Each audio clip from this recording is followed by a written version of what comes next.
Good evening मेरे प्यारे बच्चों।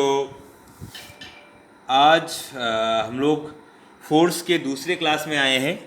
ठीक है, तो मैंने आप लोगों को बोला था फोर्स का बहुत सारा एग्जांपल, फोर्स कैसा कैसा होता है। तो आप लोगों को मैंने ये होमवर्क भी दिया था कि आप लोग घर में एक दूसरे को धक्का मारेंगे ताकि आप लोगों को फोर्स समझ में आएगा। तो आप लोग क्या धक्का मारे हो एक दूसरे को घर में? अच्छा, नहीं मारे हो? मारना चाहिए था ना बेटा। तो थोड़ा सा धक्का मुक्का करने से फोर्स समझ में आता, थोड़ा सा मारपीट करना चाहिए था ताकि फोर्स समझ में आ जाए। अच्छा, अभी उस मारपीट के दौरान मान लो मैं तुम लोगों को एक थप्पड़ मार दिया तो क्या हो जाएगा? गाल लाल हो जाएगा। तो उसी को हम लोग कहेंगे वर्क। तो वही काम मैंने किया। तो काम, व्हाट इज वर्क? तो क्या दिया हुआ देखो, in our daily life we do many activities and say that we have done the work. But scientifically, work is not done in every activity. In terms of science, a work is said to be done on the body when a force is applied on a body to make it move through a distance. अच्छा, तो normal work में और scientific work में क्या difference है? तो तुम लोग कहोगे सर साइंटिफिक वर्क है क्या? हम लोग तो इतना दिन वर्क पर क्या है, साइंटिफिक वर्क है क्या? वर्क वो चीज़ होता है, मान लो तुम लोग घर बैठे ये वीडियो देख रहे हो, ये काम हुआ कि नहीं हुआ? ये काम हुआ कि नहीं हुआ? ये काम हुआ। लेकिन साइंटिफिक वर्क क्या होता है? मान लो तुम लोगों ने मम्मी ने कहा कि बेटा कहाँ हो? मम्मी ये तो बेड पे हूँ, लूडो खेल रहा हूँ। अरे लूडो छोड़ो, लूडो छोड़ के मुझको वो वाला सामान देखो, टेबल के ऊपर रखा हुआ है, थोड़ा सा मुझको दे के जाओ। तो तुम लोग क्या किए? वो सामान को उठा के मम्मी को देने के लिए गए। तो तुमने एक फोर्स अप्लाई किया, जिस फोर्स के चलते वो सामान एक जगह से दूसरी जगह पहुंच गया। तो इसको कहेंगे साइंटिफिक वर्क। समझ में आया? तो इसको कहेंगे साइंटिफिक वर्क। अच्छा, तो मान लो कोई भी इंसान दौड़ रहा है, खेल रहा है, कूद रहा है, काम कर रहा है, कुछ भी कर रहा है, तो उसको हम लोग कहेंगे वर्क। जो वर्क एक सर्टेन डिस्टेंस में हो रहा है, आप एक डिस्टेंस में काम कर रहे हो कोई फोर्स की वजह से। मान लो आप लोग क्रिकेट खेल रहे हो, तो एक बॉल आपकी ओर आया, आपने शॉट मारा, बॉल जाके बहुत दूर गिर गया, तो बॉल का पोजीशन चेंज हुआ आपके फोर्स के वजह से। तो इसी को हम लोग कहेंगे क्या? इसी को हम लोग कहेंगे वर्क। ठीक? अच्छा, अब नेक्स्ट हम लोग आते हैं सिंपल मशीन में। ठीक है, नेक्स्ट हम लोग आते हैं सिंपल मशीन में। तो सिंपल मशीन में देखो, सिंपल मशीन तो तुम लोग जानते हो मशीन क्या है। अगर 3 इडियट्स आप लोग देख चुके हैं, तो 3 इडियट्स के क्लासरूम के सीन का पहला क्वेश्चन था व्हाट इज मशीन। मशीन वो चीज़ होता है जो हम लोग के हर एक काम को आसान करता है। ठीक है, मशीन वो चीज़ होता है जो हम लोगों के हर एक काम को आसान करता है। यहाँ पे बटन दबाए, ऊपर पंखा चालू, आप लोग हवा चल रहा है, वो मशीन है। ठीक है, तो हम लोग मशीन से घिरे हुए हैं। रेफ्रिजरेटर बोलो, टीवी बोलो, मोबाइल बोलो, सब कुछ एक मशीन है। ठीक है, तो सबसे पहला जो मशीन हम लोग पढ़ेंगे उसका नाम है लीवर। सबसे पहला जो मशीन है उसका नाम है लीवर।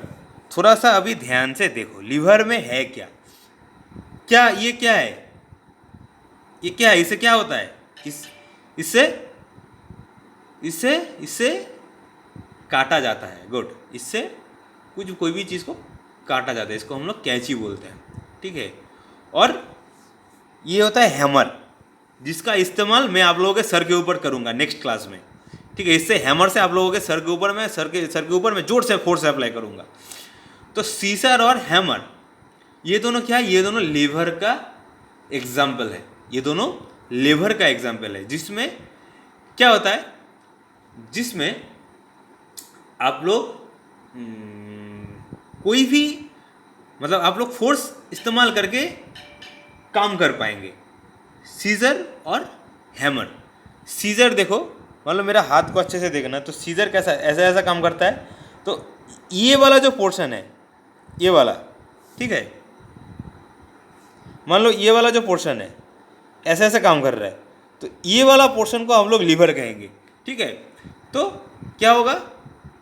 जिससे कैंची ऊपर नीचे होता रहेगा। ठीक है, तो ये इसको कहते हैं हम लोग लीवर। उसके बाद देखो दूसरा मशीन क्या है? व्हील और एक्सल, व्हील और एक्सल। अब ये व्हील क्या है और एक्सल क्या है? तुम लोग कभी पुली देखे हो? पुली, तुम लोग कभी पुली देखे हो? जैसे कि मान लो व्हील और एक्सल, अच्छा पहले व्हील और एक्सल सोचते हैं। व्हील और एक्सल वो चीज़ होता है, कोई भी बच्चा पहले ऐसा, इस फोटो को अच्छे से देखना, तो इस फोटो से क्या क्या याद आ रहा है? ऐसा सबसे अच्छा चीज़ होता है एक्सेल का गाड़ी का चक्का, गाड़ी का पहिया। गाड़ी का पहिया क्या होता है? दोनों साइड एक बड़े से डंडे से जुड़ा हुआ रहता है। तो जैसे ही उस डंडे से जुड़ा हुआ रहता है, क्या होता है? जैसे ही वो डंडा घूमता है वो चक्का घूमते रहता है, जैसा वो डंडा घूमता है चक्का वैसे ही घूमता है, दोनों चक्का वैसे ही घूमता है। इससे क्या होता है? गाड़ी आगे जाता है। तो उसको हम लोग कहते हैं एक्सेल। जो एक्सेल एकदम बीच में काम होता है, जो डंडा देख रहे हो डंडा के बीच में एक्सेल काम करता है, ठीक है। उसके बाद क्या है देखो, उसके बाद है पुली। पुली क्या है? पुली तो तुम लोग ऐसा चीज़ देखे हो, ये चीज़ किसके लिए? जब कोई भी वेट मशीन होता है, वेट में खींचने के लिए ये पुली का इस्तेमाल हम लोग करते हैं। इधर से कुछ रखते हैं तो ये वाला ऊपर चला आता है, ठीक है। जैसे बहुत सारे नल होता है, नल में क्या होता है? एक साइड से खींचते हैं तो दूसरी साइड में ऊपर चला जाता है, ठीक है। तो इसको कहते हैं पुली, ठीक है। उसके बाद इंक्लाइंड प्लेन। अच्छा, तो इंक्लाइंड प्लेन है क्या? देखो इसका बात ही मैं कर रहा था। मान लो जो कुछ देर पहले हम लोग ने यहाँ पे ये वाला पढ़ रहे थे ना, फ्रिक्शन पढ़ रहे थे, याद है? फ्रिक्शन। तो इसी में मैंने बोला था कि अगर आप लोगों को ऐसा एक प्लेन दिया जाए, ऐसा प्लेन एक मान लो आप लोगों को दिया जाए, एक नॉर्मल सीमेंट का हो, एक जो कि प्लेन है एकदम पूरा, और एक रफ है, तो एक बॉल को अगर ऊपर से छोड़ देंगे यहाँ से, तो किस में बॉल ज़्यादा जल्दी नीचे गिर जाएगा? प्लेन में ज़्यादा जल्दी नीचे गिर जाएगा ना। क्यों गिरेगा? क्योंकि रफ में वो अटक के रुक के गिरेगा। किस लिए गिरेगा? उसी को हम लोग फ्रिक्शनल फोर्स कहते हैं। अब इसमें देखो इंक्लाइंड पेन है क्या? An inclined plane is a simple machine in the form of a slope use to move heavy objects to a higher or lower place. अभी मान लो जैसे आप लोग एक बड़ा एक आप लोगों के पास एक बहुत भारी बैग है जिसमें आप लोगों का पूरा साल भर का किताब कॉपी सब कुछ है। तो वो कॉपी लेके आप लोग ऊपर चढ़ रहे हो, तो आपके पास दो रास्ते हैं। एक रास्ता सीढ़ी का है, एक रास्ता ऐसा है। तो कौन सा वाला? एक रास्ता ऐसा है, तो कौन सा रास्ता चूज करोगे? सीढ़ी वाला कि ये वाला? ये वाला चूज करोगे ना, नॉर्मल है, क्योंकि उसमें मान लो नीचे पहिया लगा हुआ है, तो नीचे से धक्का दोगे तो वो ऑटोमेटिकली आराम से ऊपर जाएगा, तुमको वो खींच के लेके नहीं जाना पड़ेगा। तो इसी को कहते हैं इंक्लाइन पेन, ठीक है। उसके बाद क्या है? स्क्रू तो तुम लोग को पता ही है स्क्रू क्या है, ठीक है। स्क्रू के लिए हम लोग क्या करते हैं? स्क्रू को हम लोग a screw looks like a nail with grooves cut into it. The grooves run along the length of the nail. It is usually used for holding objects together. तो स्क्रू क्या होता है? स्क्रू दोनों चीज को एक साथ जोड़ के रखता है ताकि दोनों चीज जो है वो खुल ना जाए। उसके लिए हम लोग स्क्रू का इस्तेमाल करते हैं, ठीक है। तो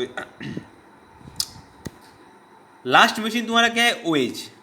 ए wedge is a simple machine with at least one slanting side which ends in a sharp edge. It is used to cut or split things and X is the best example of it. ये X को देख रहे हो? ये किसके पास होता है? ये एक लकड़हारे के पास होता है जो कि जंगल में जाके पेड़ पौधों को काटता है, ठीक है। तो इससे क्या होता है? इससे हम लोग ये जो इंक्लाइंड पेन है इसके ऊपर ये वाला लोहे का फट्टा लगा हुआ रहता है, जो पूरा हम लोग जब मारते हैं तो सब कुछ अलग अलग हो जाता है, ठीक है। तो उसको हम लोग कहते हैं वेज, ठीक है।